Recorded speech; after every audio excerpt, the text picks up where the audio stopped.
some folks back in Washington are already floating the idea that they may use political stunts to prevent votes on any of these reforms. Think about that. They're not just saying they'll vote no on ideas that almost all Americans support. They're saying they'll do everything they can to even prevent any votes on these provisions. They're saying your opinion doesn't matter. And that's not right.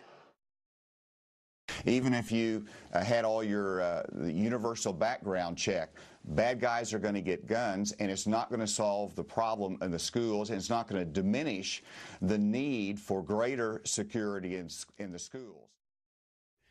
After Newtown, there was all sorts of discussion about how we were going to have a broad debate about mental health and new measures potentially there. The president was going to potentially challenge Hollywood, all of these other things.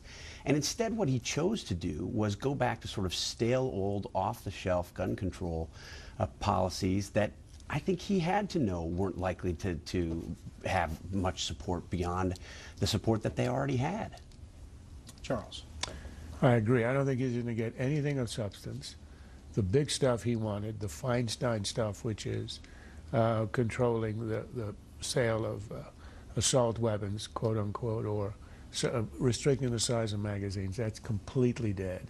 He isn't even speaking of the kind of background checks he was earlier. Now they're sort of minimizing it. If they get anything, it'll exclude the personal or the family transactions, and probably will exclude any kind of record they're keeping that is permanent. If they will try to spin it as a victory, it'll be meaningless. But I agree with Steve. This is a real missed opportunity. The fact is that handgun homicides are down by half since 1980. And most of those people who do it are not mentally ill. The spasms of the mass killings are almost always by people who are mentally disturbed. So the variable here is the mental disturbance. We even had evidence today that the Aurora shooter, the psychiatrist, the university psychiatrist of the Aurora shooter, had reported to the campus police that he had homicidal thoughts and was dangerous. Nothing was done. That's the variable that has a chance of changing things, not the guns. And yet this is sort of reflexive. Whenever you hear of a shooting, it's about the guns. If it's about the guns, then why have we had a reduction in the ordinary homicides by half over the last 30 years? Why wouldn't we want to make it more difficult for a dangerous person to get his or her hand on a gun? Why wouldn't we want to close the loophole that allows as many as 40% of all gun purchases to take place without a background check? Why wouldn't we do that? So White House pulling back from using that, do you have any regrets in making your case that this was a bogus step? A substantial number of purchases of weapons are achieved without background checks. I mean, that's a fact. Everybody who's worked on this issue, Republicans and Democrats alike, understand that. So the Washington Post gave the president 3 Pinocchios for the 40% stat because it comes from a 2 decades old study from data 1994. I think the filibuster thing is not a strong argument for Republicans. I think it's also a tactical mistake. I think McCain is right. Allow a vote. The most that will happen will be a really unimportant change in one of the laws on background checks. And if you want to be seen as standing in the way of that, I think that's a mistake. You won the debate, so now pocket it, but allow the vote.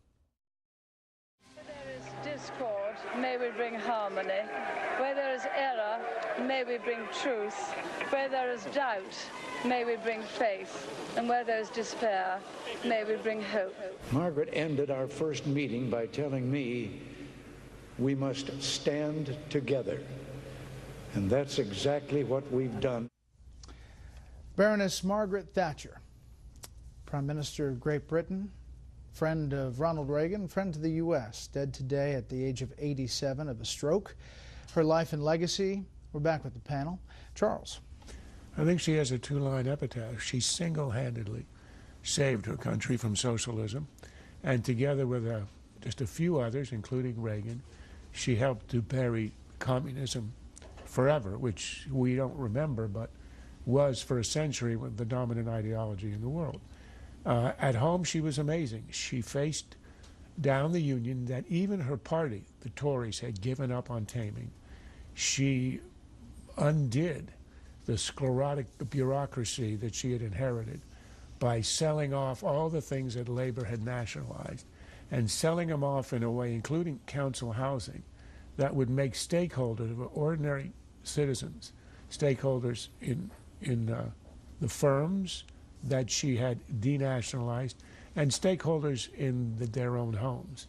And lastly, she sort of changed the zeitgeist of a country that had imagined that its decline and sclerosis were a result of history, exhaustion by the end of the 2 world wars, and not policy. And in that way, she, like Reagan, changed the ideological trajectory of her country. And we learned how true that was when her successor in Labor upheld all of her principles and policies. Here's what House Speaker John Boehner said today, Charles, in a statement. Margaret Thatcher, a grocer's daughter, stared down elites, union bosses, and communists to win 3 consecutive elections, establish conservative principles in Western Europe, and bring down the Iron Curtain. There was no secret to her values, hard work, and personal responsibility, and no nonsense at all in her leadership. I heard a number of people today say the Republican Party today needs a Margaret Thatcher. Well, I think every country at every time could use somebody as principled and smart and strong as she is. I think what we don't quite remember in the gauzy recollections today is how despised she was, how widely despised at home and to some extent here among the left. I mean, she angered everybody in her country, from the communist union leaders to the upper class twits in her own party, which isn't easy to do. But she had tremendous strength and courage. When the Falklands were invaded, she immediately declared that she would go to war and undo it. She had no idea how. The Brits were totally unprepared, but she knew that it would take almost a month for the ships to arrive, so she'd have a month to actually work out how to do it. So they sent everything that was afloat out into the South Atlantic, and when they arrived, they had a plan, and they succeeded. But it was a dicey proposition at the beginning, and it was the moment that turned around her image at home and abroad.